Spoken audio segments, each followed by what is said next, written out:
Please come in. You're right on time. The door only opens when the clock strikes midnight. Georgia and Hannah are preparing to broadcast from the belfry. Just like this old bell tower, they have many stories to tell. Some old and some new.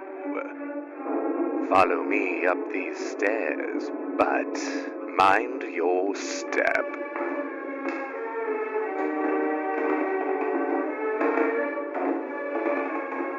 Ah, they're waiting for you. Recording in progress. Oh, you did such a good job at that. Thank you.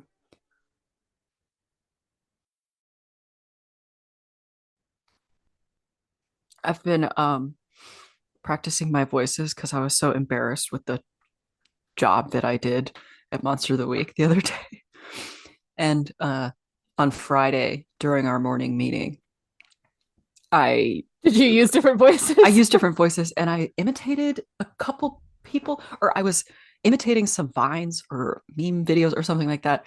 And I did that one of the lady who's like, "You are now an elite employee." Have you seen that one? You have just been promoted. No. You are now one of my elite employees. Oh my God. Recording in progress.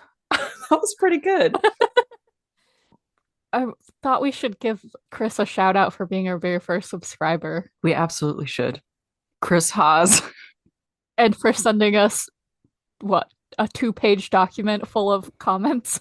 That was wonderful. I think, wasn't it more than 2 pages? I don't remember. It was great.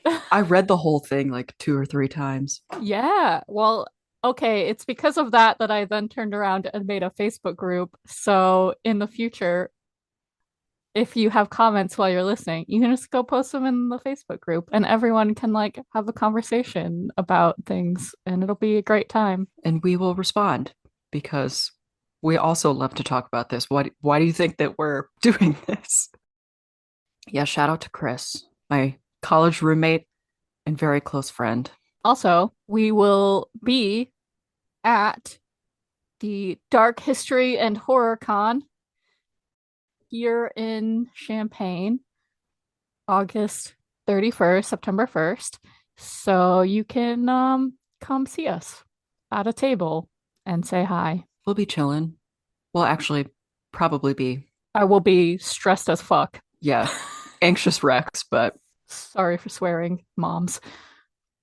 Oh. My mom told me, we just have to get this out of the way. My mom told me she did talk to my grandma on the phone about what the podcast is about and that she's not allowed to listen to it because of how much I swear. And I need to read you. Just got off the phone with grandma and she was asking about the podcast and what that's all about. I told her she couldn't listen because of the language. She wanted me to tell you to stop that, LOL. And I said, I will do my best. So I will do my best. No promises. Sorry, grandma.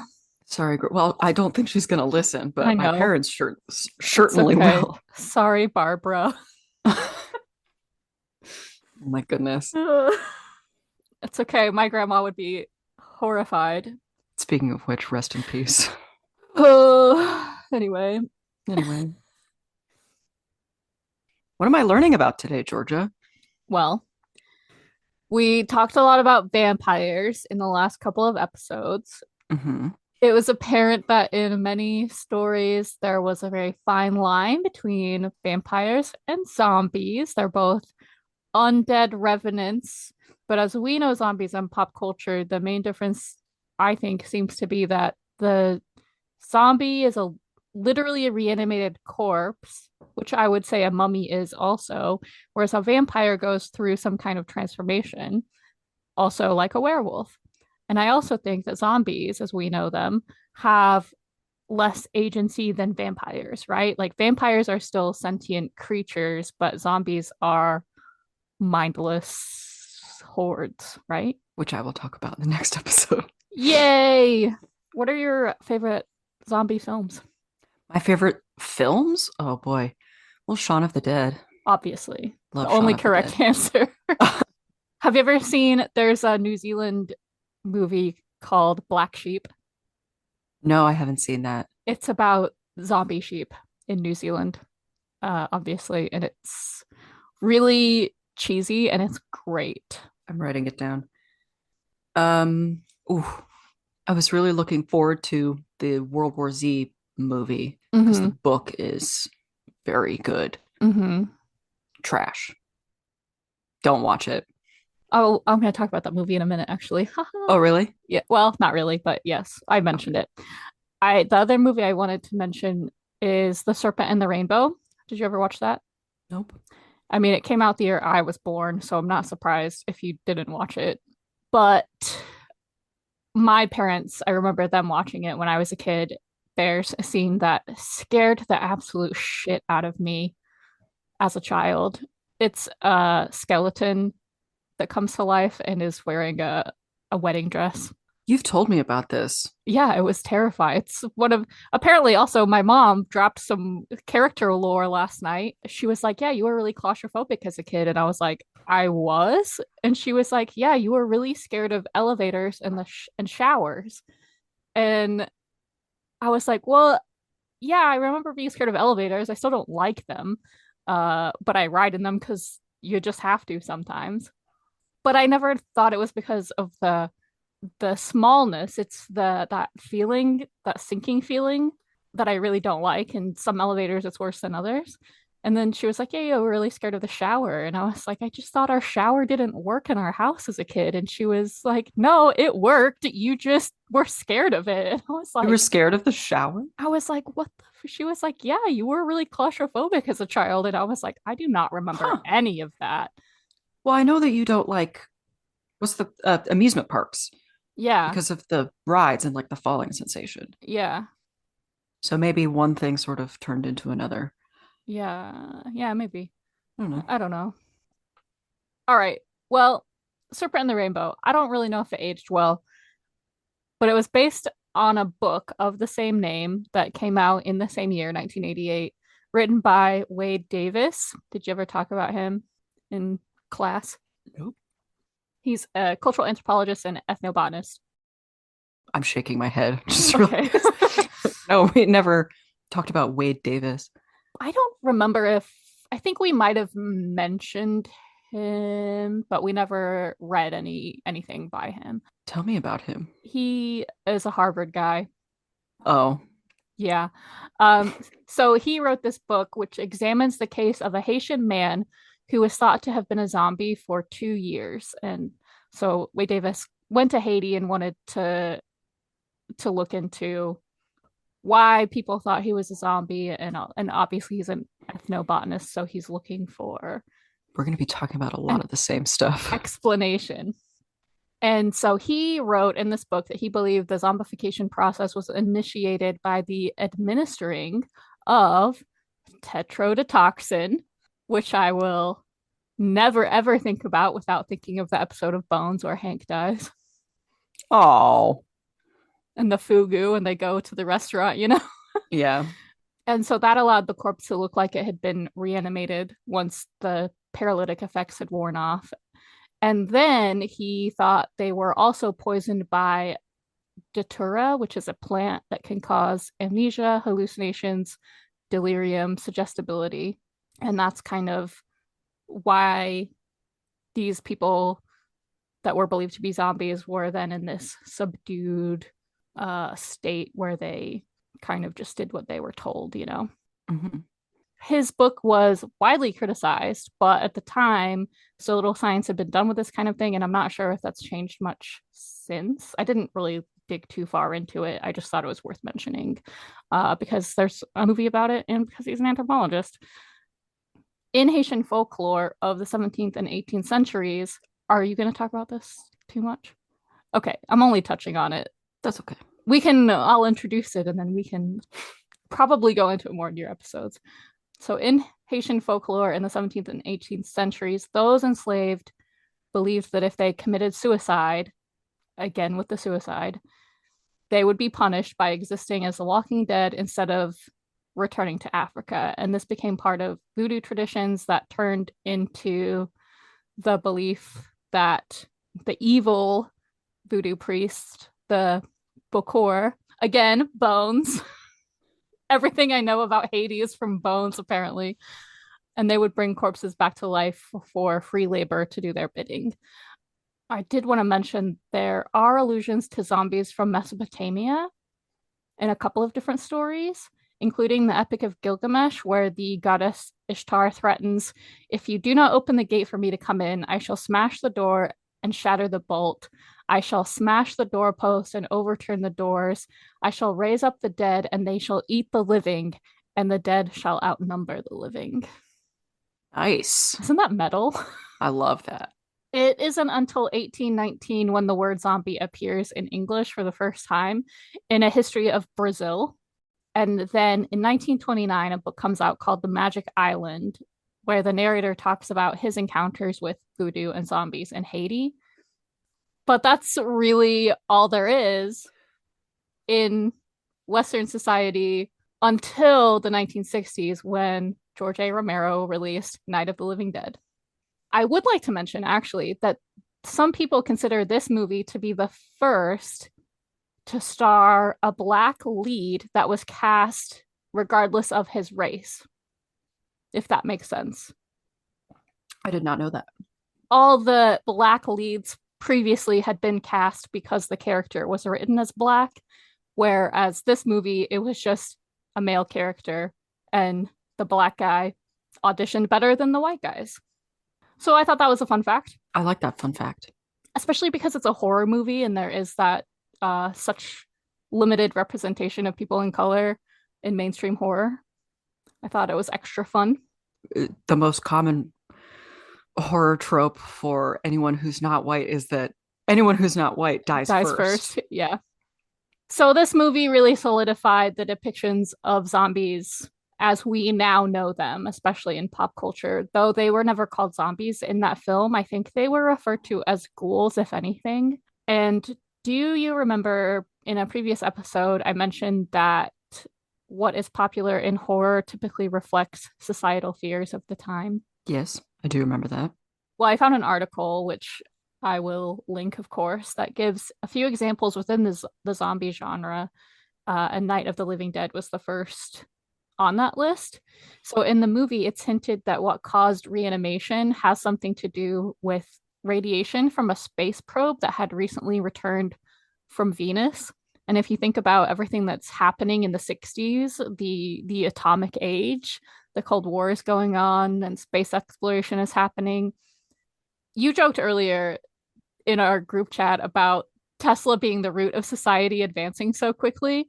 And yes, that's how I feel about that period in history, about like the 60s, 50s, 60s. And yeah, everything about the modern era pisses me off.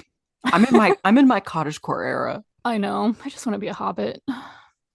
But yeah, that's how I feel about the 50s and 60s. And I think a lot of the problems that we have now are a result of that technological development happening at such an unsustainable rate that we just got too ahead of ourselves. And I joked earlier about how, we can do surgery with lasers, we can clone mammoths, but we can't stop brie fungus from going extinct. And in my brain, it kind of all goes back to that, like we just developed some things too quickly. No, the scientists, they were too smart and were able to replicate the fungus in a lab, but they did it too well. And now it won't asexually reproduce because it's a single strand species instead of like a mishmash of different diverse cheese fungi. Well, my point stands. We can clone mammoths, but we can't make the cheese fungus correct. I think they will be able to do it, but now it's gonna taste a little bit different, like they're gonna have to breed with a different cheese fungus. So it's not gonna be exactly the same. Yeah. Honestly, brie is great. Of the soft cheeses, fromage dauphinoise is my favorite. You and that freaking cheese. I love that cheese. It's like butter. It's so good. But it's also like twice as expensive as brie. Well, yeah, it's got a longer name. That's why. The next example also comes from Romero, 1978's Dawn of the Dead, which is the one based in the shopping mall. And the zombies are theorized to literally be brainwashed by capitalist ideology and consumerism. So that's a fun thing. I guess that was, economics in the 70s, not, well, economics in the US ever, not great, but Do you ever miss going to the mall? I miss going to how Hot Topic used to be in the mall. Yeah. I miss going to the mall as like a preteen. Limited to, Go get your cheap earrings at Claire's. Not that yeah. you would do that, but I got my ears pierced at Claire's and yeah. they were terrible. And so I just let them close. Yeah. Well, that's probably why. Yeah. I'm surprised you could never get your ears pierced at Hot Topic. They sell hella Yeah, earrings. they do. And they sell ones that are better quality, actual stainless steel ones that they Yeah. don't sell at because they sell them for your other piercings. So they have to be that surgical steel, They were smart enough to not do that. honestly. Because anyone that shopped at Hot Topic went to an actual parlor to get pierced. Absolutely. Or you'd think that they would. My second holes might have been, I know it was at a mall. I don't know if it was Claire's or one of the like piercing pagoda or something in the middle of the. Mm-hmm. But my first ones I got at a salon, some kind of salon in England. Oh, God. Yeah. Milo took a stinky shit. Hell Oh, yeah, God. Milo. Oh, God. The last example in the article is 28 Days Later, which I used to love that movie, but I just don't care about watching it anymore. And I think it's because it's that same idea that what's popular in horror movies reflects mainstream fears. And I think it got too real. And I just like I don't care about zombies anymore. I used to be so into zombies. I had Max Brooks's books and Pride and Prejudice and Zombies and all that kind of stuff. And I just have no interest. It's like my least favorite kind of genre anymore. I just Interesting. I've never seen that movie. When did that came out in the early 2000s? 28 weeks later? 28 Days Later came out in 2002. Oh, that's what I'm thinking of. 28 Weeks Later was the sequel. Okay. Which one uh wasn't Cillian Murphy in one of those or both of them or something? Yes. Okay. Don't ask me how I know that. He's definitely in the first one. Like I said, that movie came out in 2002, and the zombies are caused by a rabies-like virus that started in a lab with the monkeys and spread to humans, became really rapid, or spread really rapidly, and induce extreme rage. And I know World War Z came out in 2013. And so if you think about between 2002 and 2013, in that time frame, 2002, 2003, we had SARS. In 2004, we had bird flu. In 2009, we had swine flu. In the 90s in the UK, we had mad cow disease. So that was kind of on the decline, but still very present in people's minds, especially if you worked in agriculture. And there was an outbreak in Washington at some point in the 2000s, maybe early 2010s. I can't remember. Ebola was in 2013, Oh, throwback to Ebola. right? Oh my God. AIDS was very much still in the public consciousness in the early 2000s. I think 2005 was the kind of turning point when cases started to decline finally. So this global viral outbreak, this fear of a global viral outbreak was so tangible in the zeitgeist. And then what happened? We finally had one. 2020 came and went. Quarantine after quarantine. Yeah. And we're still in it. That's as far as I wanted to go with actual zombies themselves. Continuing with our universal horror theme, I wanted to talk about one of the most infamous reanimated corpses, or amalgamation of corpses, if you will. I wanted to ask real quick. You mentioned earlier that you used to be way into zombies. Yeah. What are you way into now? Or is it kind of Ooh, constantly changing? I think now, it's probably, not to be cliche, but it's probably vampires. I was just going to ask if it was vampires because I also used to be like way into zombies. As you know, and I've mentioned, I used to be such a big fan of The Walking Dead. Yeah. Like my mom and I would sit down I think it was every Sunday night and watch The Walking Dead down in our living room. We would have all the lights off in the house and like no Absolutely one could not. make a sound. No one was allowed to interrupt us in our Walking Dead time and watch these zombies, kill all of our favorite characters and stuff like that. But then it sort of transitioned to vampires. I watched Supernatural. I watched True Blood, Twilight, Vampire Diaries. Well, I actually never watched Vampire I Diaries. only watched the first season. I couldn't tell you anything about it. I could really only do one CW show at a time in Supernatural. That was it. Yeah, that's fair. I did, however, watch Teen Wolf and was like, oh my gosh, werewolves. That's so amazing. But that was very short lived. I watched 3 seasons of that, maybe. But now Ow, ow. I think I'm stuck. I, Sorry. I'm good. I think I'm way more into sort of that, like the high fantasy sort of creatures now, like elves. I think elves are dope. Yeah. I think if we're being completely honest, I think for me, it's the classics like Frankenstein, Dracula. The Mummy. Yeah, kind of like the Mummy, yes, but I also have a lot of ethical dilemmas with that just Oh because yeah. of how cringy it is. An American Werewolf in London. I never was super into werewolves. Have you ever seen True Blood? I watched. There's a really hot werewolf in that.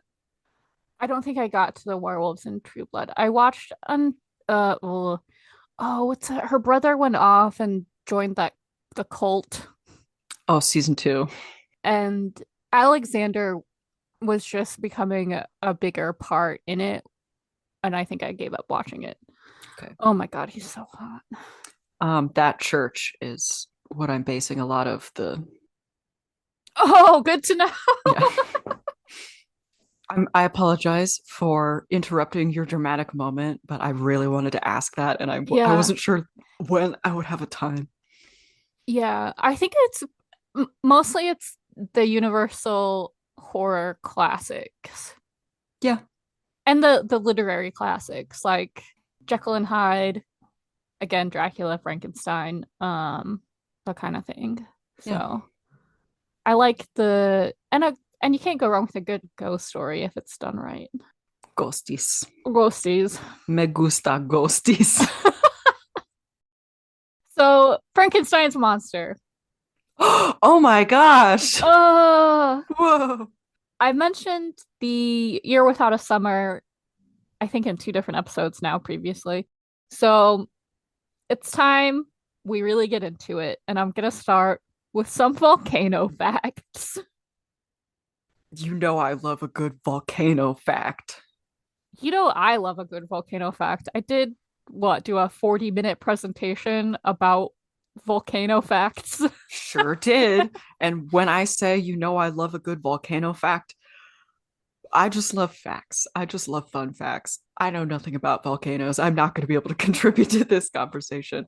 Lava comes out, maybe, and also ash. Wow, you don't remember anything about my presentation? I see. That was like 2 years ago. That was 1 year ago. Was it? Oh, God. Yeah. A lot's happened in that 1 year though. Boy, howdy has it. Like my life is completely different now. Okay, well, in 1812, Indonesia's Mount Tambora started rumbling and dispersing black plumes, but it wasn't until April 1815 that it actually erupted with a sound that could be heard up to 870 miles away. And the aftershocks were reported through August 1819. Wow. So it started in 1812 and ended in 1819. So that, oh, I wrote down a lot of numbers a long time ago and I forgot what they mean. 1815 is when it erupted. Oh, so it started with a peak of 14,100 feet, and after the eruption, the peak was 10,000 feet, and there was a 4,100-foot caldera. Wow. And the plume was recorded as 44 kilometers high. Oh my God. So Mount Mazama, which is one that I talked a lot about in my presentation, erupted 8,000 years ago. It used to be 12,000 feet high and is now 8,000 feet with a 2,000-foot caldera. And that's where Crater Lake is now, which is the deepest freshwater body in the US and the second deepest in all of North America. I didn't. Oh, wait. No, I did know that because you talked about it in your presentation. I probably did. Can we real quick talk about the word caldera? Sure. What do you want to talk about? What a good word. All right. That's all I got. Oh, okay. There was the eruption of Toba 74,000 years ago. Do you know anything about this from theory? And Wait, where is that? I think it's also in Indonesia.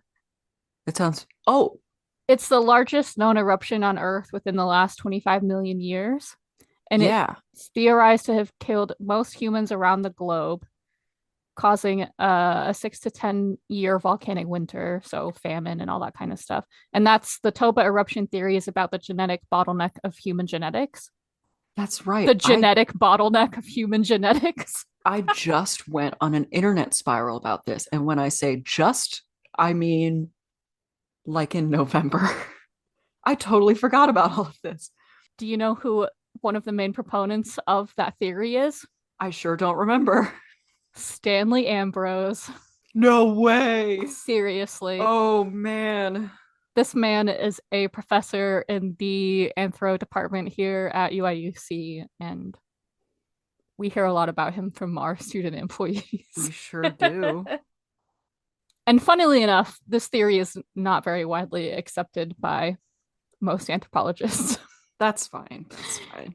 Everyone's allowed to have their quirky little hypotheses. Yes. Anyway, the last one I wanted to mention is Mount St. Helens, of course, because a lot of people alive today remember it happening. I wasn't alive. Me neither. That's something we have in common, finally. Mount St. Helens erupted in 1980. The peak was originally 9,600 feet tall, and it's now 8,300. And that plume was 24 kilometers tall. And that eruption lasted definitely not as long. No, I couldn't tell. I mean, there were aftershocks for days, maybe weeks, but yeah, I just wanted to include that one because we have photographs of what that looks like that we can then compare, oh, if that was that bad, imagine what these other ones looked like. Yeah. 4,000-foot caldera. Right. Oh my God. Isn't that ridiculous? Terrifying. So volcanic winters caused by eruptions, if I understand correctly, happen when the sulfur dioxide from an eruption reacts with the stratosphere and then condenses into sulfuric acid. And then it's the sulfuric acid that increases the reflectivity of the stratosphere. So more of the sun's rays are being reflected away from Earth. And we experience a cooling effect, maybe 1 degree, 3 degrees. I think the highest I saw was 5. And the sulfur dioxide is obviously what causes the acid rain as well, and all the air pollution that follows eruptions. All those things, of course, lead to the more devastating effects of volcanic eruptions, like crop failures and food shortages, famines, everything that goes along kind of in the aftermath of an eruption. And a volcanic winter is exactly what happened through 1816, following 6 volcanic events that started in 1808 throughout the Pacific. And then the 1815 eruption of Mount Tambora was the largest of those 6. And the climactic effects were noticeable throughout the Atlantic coast of North America and Western Europe for 3 years. The Atlantic coast, not the Pacific coast? Yeah, the Atlantic coast. Oh. Even though the volcanoes were in Indonesia, the effects were most felt on the Atlantic coast and Western Europe. Wind is weird. Climate is weird. That is Yeah. fascinating. Referring to the failed agriculture, historian John Post called it the last great subsistence crisis in the Western world. The last? Talk about dramatic. Oh, Milo. bless you. I don't know if it's going to be the last one. At least it's the most recent one to us. I'm sure. Well, this was in 1816, so they probably thought everything was just going to be peachy after the Industrial Revolution. True. I think that when all the bees die, we're going to have some subsistence issues. Are. Yeah, like I said, things were already bad with the string of eruptions, as well as the fact that Europe was recovering from the Napoleonic Wars, so food shortages and famine were already occurring. But then this Tambora eruption was kind of the icing on the proverbial cake, so to speak. No shit. Summer temperatures in 1816 were the coldest on record between 1766 and 2000. Wow. So in that range, 1816 was the coldest summer. Yeah.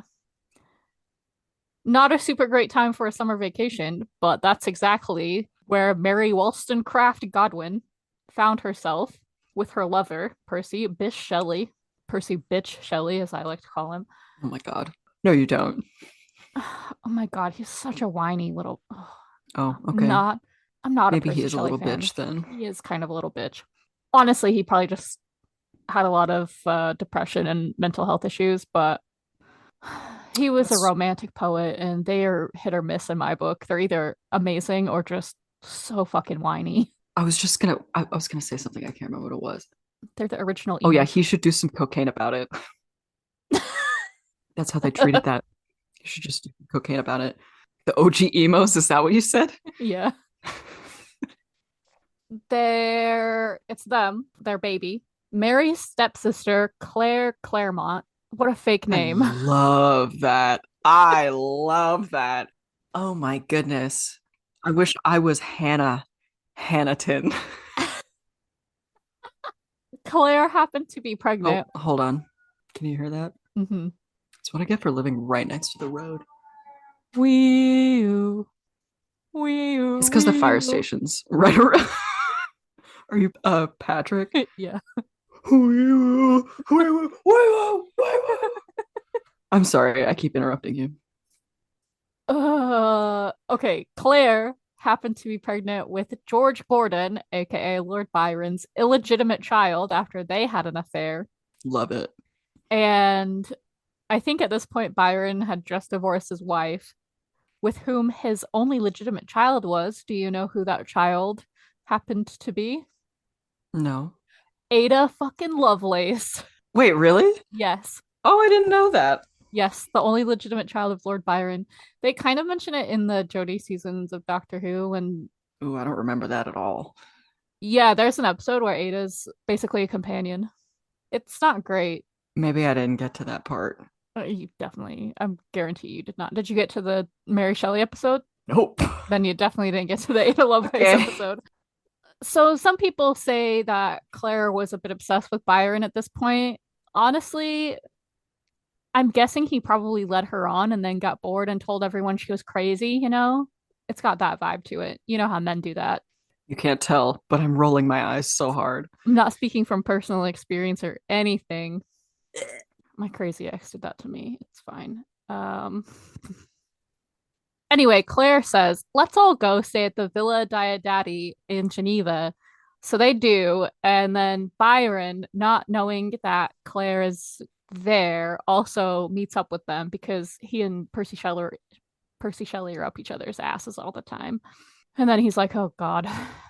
And as we know from the vampire episode, He brings along his doctor, John Polidori.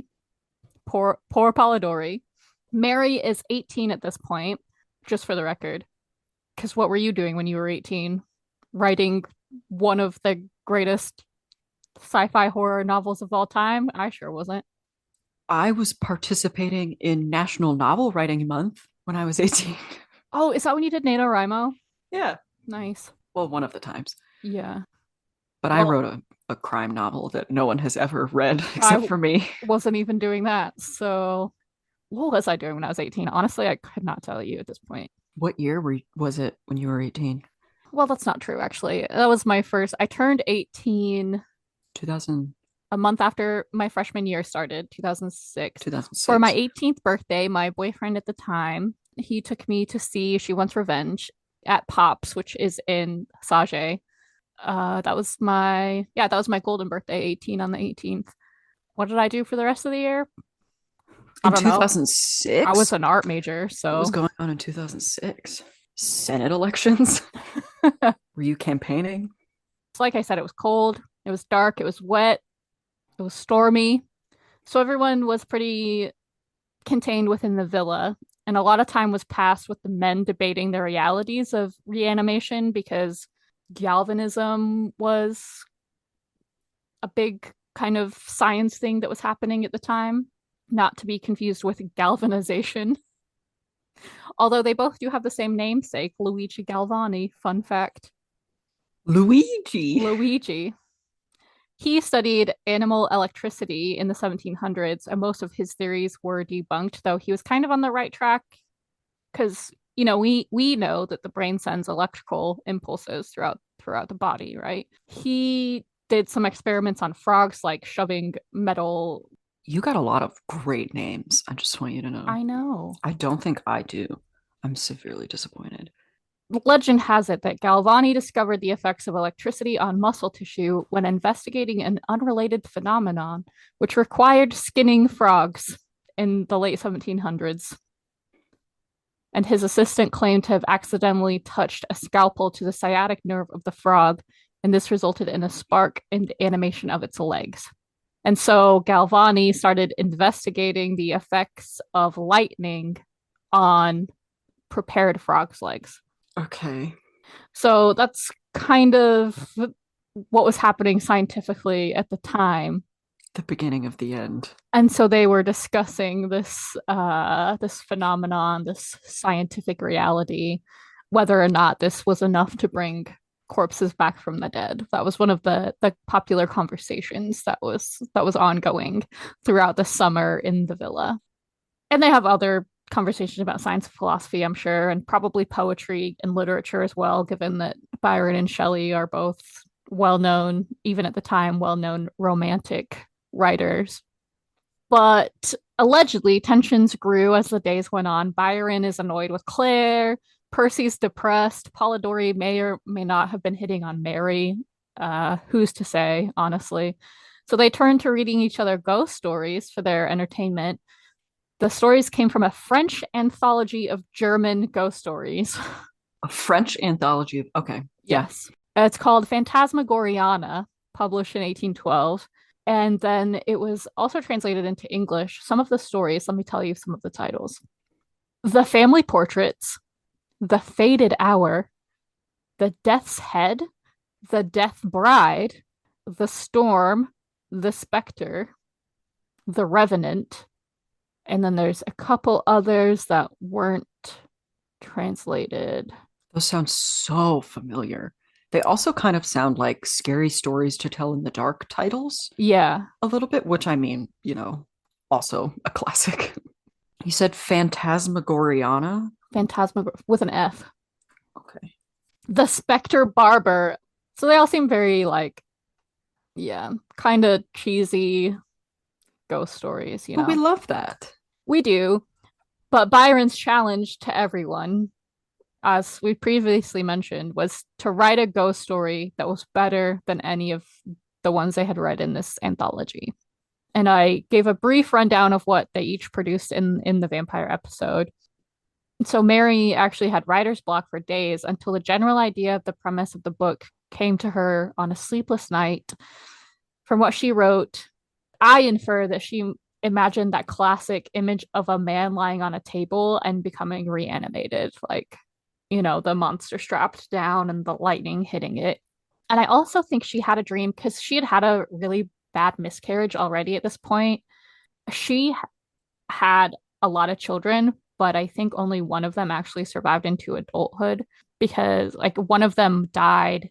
I can't remember. It was sick, and she got up to check on it, thought it was cold, bundled it up some more, and then in the morning, she found it dead. And this was like horrifically traumatic for her, and I think she blamed herself a lot. And I think that that's apparent in a lot of her writing as well, not just in Frankenstein, but in some of the other stories that she wrote. How much do you know about the story of Frankenstein? It is one of the first classic stories that I ever read, actually. And it's in school. I think I read it in 5th grade. Do you actually remember the story? To a point. It's been so long since I read it. And I've never read it again. I've since consumed like Frankenstein movies. Yeah. And various media. I've seen memes about Frankenstein's monster. Okay, well, I'll give a brief rundown of the outline. Spoiler alert if you don't want to know what happens in Frankenstein, but also it's been 200 years, so I don't feel bad. I think that the end result is pretty well known. Yeah. I think there's a knowledge. lot of like nuances in the story that would surprise people if they didn't actually know about it, but yeah. So as with many of the stories we've already discussed, it's a story within a story. The reader gets the story from a series of letters from the narrator, Robert Walton, who is the captain of a ship heading to the North Pole that is currently trapped in the ice. And here, the crew encounters Victor Frankenstein, who has been dog sledding across the ice. He is weak from the cold. The crew take him in to warm him up and feed him and all that. And Victor tells his story that he was a student in Ingolstadt studying natural sciences, and he becomes consumed with this idea of the secret of life, and he thinks he's found it, so he spends months creating this perfect creature out of various body parts and finally brings his creation to life and then instantly becomes horrified, so he runs away, leaving this newly animated amalgamation of corpses in his apartment. Couldn't be me. And then he gets sick. And he decides to return to Geneva, but right before he gets a letter from his father that his younger brother has been murdered, strangled. And Victor hurries home and sees the monster lurking around the woods and is like, oh, the monster killed my brother. But a girl who had been essentially adopted by the family is ultimately convicted and executed of the murder. And so Victor is feeling extra guilty. I don't remember that part. And he runs away again. It's kind of his solution to all problems. I don't know what that's like. He runs away to the mountains where he finally makes contact with the monster, and he admits to the murder and that it was just an attempt to hurt Victor for leaving him alone and feeling shunned and confused about how the world works and how cruel it is. And he begs for Victor to just make him an equally horrifying mate so they'll at least have each other. And eventually Victor agrees, and he goes off to the Orkneys in Scotland, my dream place to live, to work in solitude. When one night he sees the monster watching through the window, and he becomes horrified all over again and destroys his work, and the monster swears his revenge and that he will be with Victor on his wedding night. And Victor goes back to Geneva and gets married and sends his wife off to wait for him so he can deal with the monster presumably before they get down to business, But he hears her screaming and realizes, oh no, the monster was threatening his wife, not him. Like, honestly, an idiot. Honestly. Victor says, fine, I will spend my life hunting down this monster for revenge. So he follows him to the North Pole, but dies on Walton's ship. And then Walton actually catches the monster crying over Victor's body, and the monster relates his side of the story, which is just sad. And he says, "All right, well, Victor's dead, so I will wander off to the ice caps and die." The end. Is that how you remembered it? I remembered a lot of the middle part with his new wife Yeah. perishing, Yeah. Passing away. passing away. So Frankenstein, the modern Prometheus, wasn't published for another 2 years in 1818. There are some thoughts that Mary Shelley drew inspiration from another source, Frankenstein Castle itself, though we can't be certain whether or not she visited the castle, but we know she came close to it on a trip she took along the Rhine in 1814, during which she visited the town of Gernsheim. Gernsheim. It's German, I don't know. Nice. Which is 16 kilometers from the castle, though the connection is a hot debate amongst researchers. But anyway, this castle is actually in southern Hesse, as in the Hessian soldiers, throwback to episode 1. And it was built in the 13th century. But during the 17th century, 1673, a guy named Johann Conrad Dippel, great Call of Cthulhu character name. Johann Conrad Dippel. Yes. Uh-huh. He was born there. Good for him. Yep. Now this guy was into some real Nicholas Flamel shit. He considered himself to be an alchemist and made what he called an elixir of life, which was said to make you live for 100 years. That's just being alive these days. I don't know. I mean, I know it's not the 1700s anymore and we have medicine, but when I was a kid, I would mix all of the different obviously fluids and shit yeah in my bathroom and be like, this is the elixir of life. yeah So I'm basically an alchemist too. But it's like ketchup and Sprite. No, it was like stuff in the bathroom. So like shampoo and soap and like the sparkly like body spray. Did you drink it?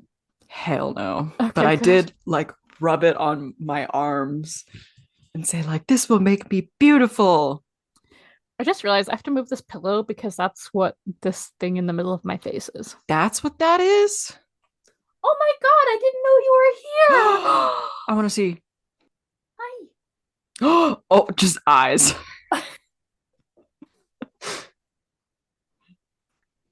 Okay, anyway.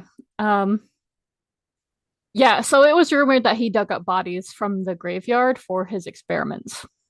That was the end of that story. So he's just a necromancer. Yeah. Today, if anyone is interested, which I am, you can get married at Frankenstein Castle. Not in like the big wedding venue kind of way, but in a courthouse kind of way, which I think is even better, honestly.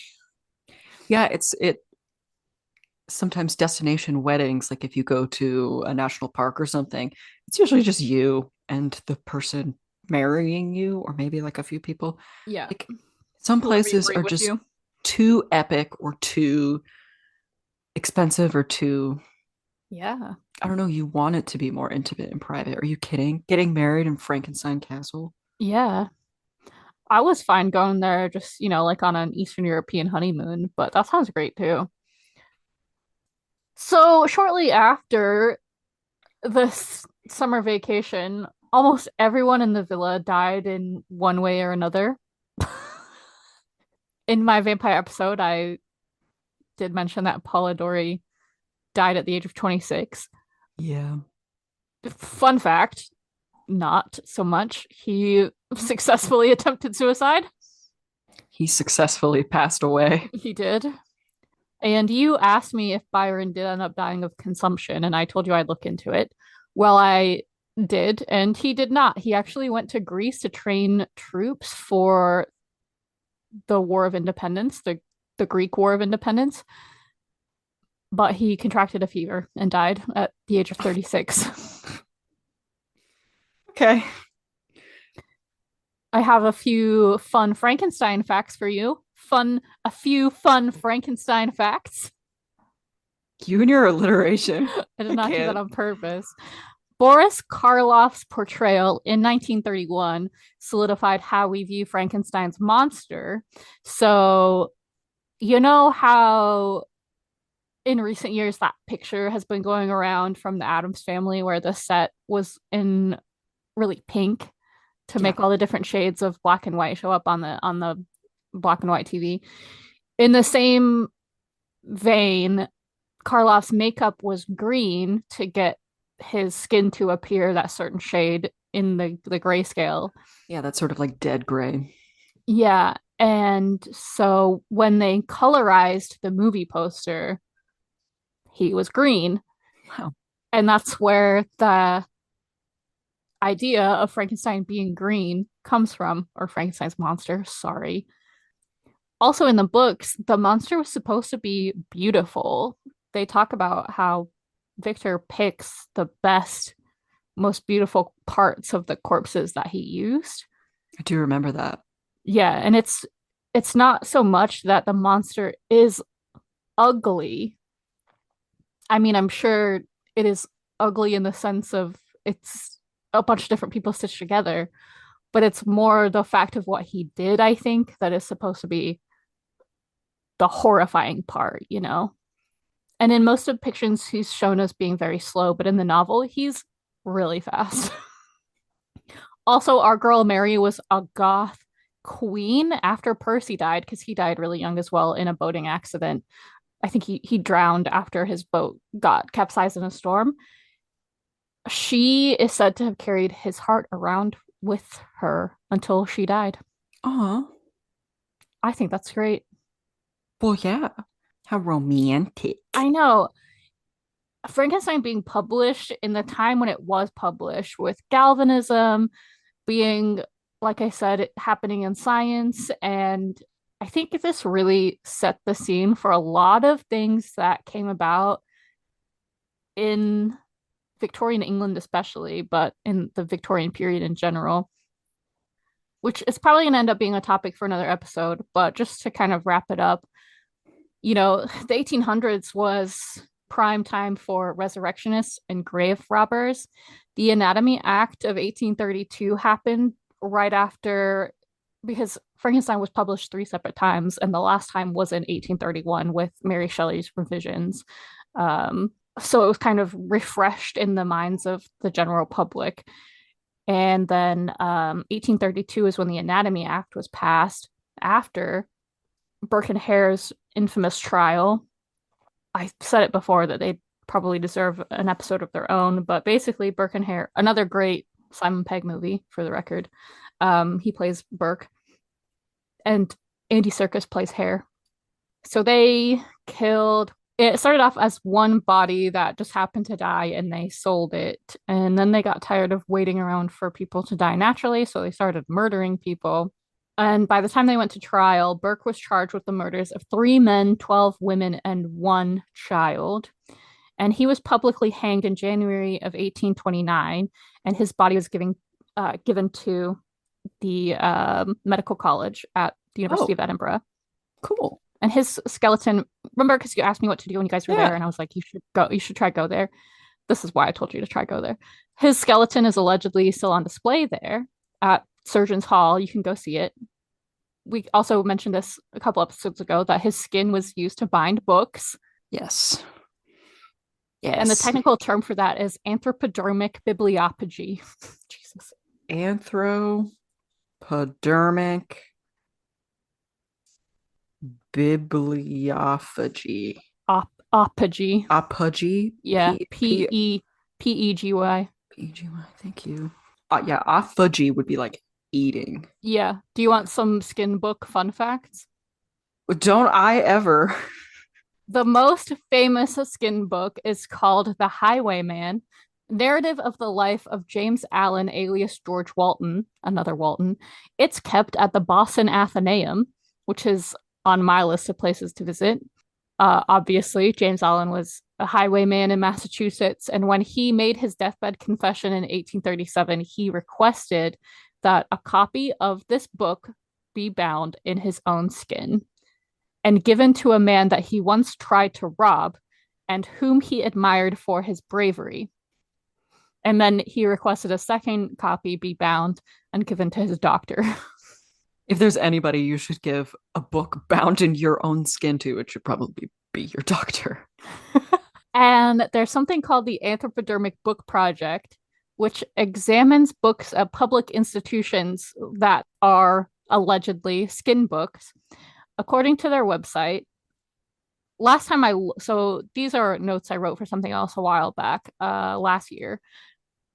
But according to the website at that time, the project was on hold, but they had identified 50 possible skin books, and they tested 31 of those 50.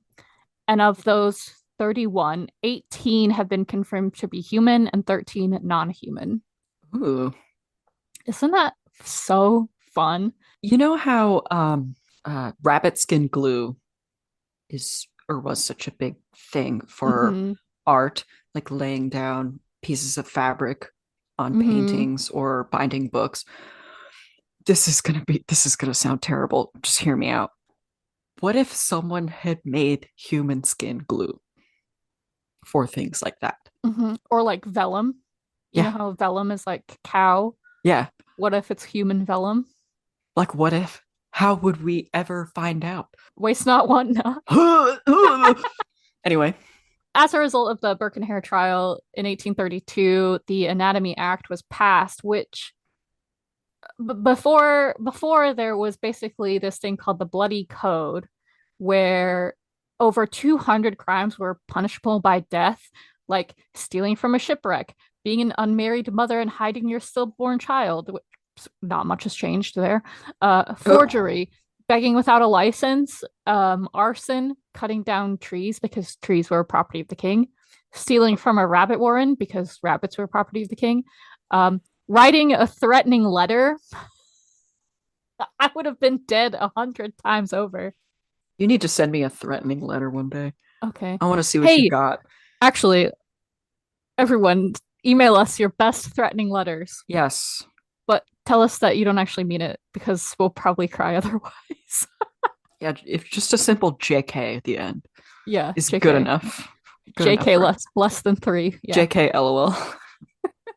So the law was cadavers used by medical colleges could be obtained from criminals, and basically things were getting dicey, right? And the Anatomy Act basically limited where cadavers came from. Does that make sense? Yeah. So this was in the US. This was in the UK. In the UK, okay. Yeah, this specifically was in Scotland. Okay. I know there's some other real crazy shit that the US has decided to do. Yes. Resurrectionists were in both the UK and the US. So basically they were just like, we need cadavers, and people would go around digging up fresh corpses and selling them off, which is not what Burke and Hare are often called, resurrectionists, but that's not what they did, because they didn't dig up fresh cadavers. Also, at this time, it was kind of more okay to be a resurrectionist than it was to be a grave robber, because the only crime was actually robbing possessions from the grave, like the clothes, the jewelry, that kind of thing. Taking the actual body itself was not a crime. So most people would leave behind all the clothes and the jewelry and just take the body. Also, at this time, there was such a stigma against being dissected because of religious beliefs. Like, your body needs to be intact on Judgment Day. Otherwise, you can't be resurrected. All these things were just like in the public sphere during the 1800s. And I think that's part of the reason why the Victorian period is so gross and morbid and cool and fascinating. It was just part of the status quo. Like, it's just so normal. I have a book, I haven't read it yet, but it's like The Invention of Murder, and it's all about this Victorian period, and I can't wait to read it, actually. You gotta read it so you can tell me about it. I know, I do. I do. Also, in that Burke and Hare movie with Simon Pegg and Andy Serkis is Tim Curry, Isla Fisher, Christopher Lee, Bill Bailey, and Hugh Bonneville. What a cast. So I didn't really talk that much about zombies, but That's okay, because I will. yay. If you could resurrect anybody, who would it be? And turn them into a freaky monster kind of situation as a result. Because we've talked a lot about bringing dead people back to life. I'm using air quotes. Yeah. Which I know is kind of a thing that you don't really want to do, because bringing someone back to life, using air quotes again, is not good. They're just going to come back to the current state that they're in, which is a corpse. Disgusting. Like in The Chilling Adventures of Sabrina. Yeah. It's one of the genie from Aladdin's rules. Yeah. I can't bring people back from the dead. I don't like it. My very first initial thought was Lovecraft, and that's because he wrote so many stories about doing that, and I think it'd be really funny to do it to him. But I'd also be like, look how famous you are today, because he had such horrible self-esteem. But then I'd also be like, also, civil rights is a thing. You can't be racist, homie. Yeah. Like Time to learn. You gotta chill out with that stuff. I would bring back Michael Jackson Thriller music video version. It's the most iconic Michael Jackson. Well, that concludes this week's broadcast. I hope you've enjoyed it.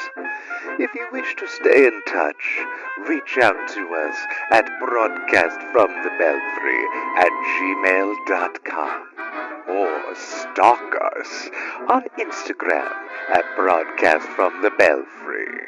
Again, I hope you've enjoyed our little show. Please rate and review. And until next week, stay spooky.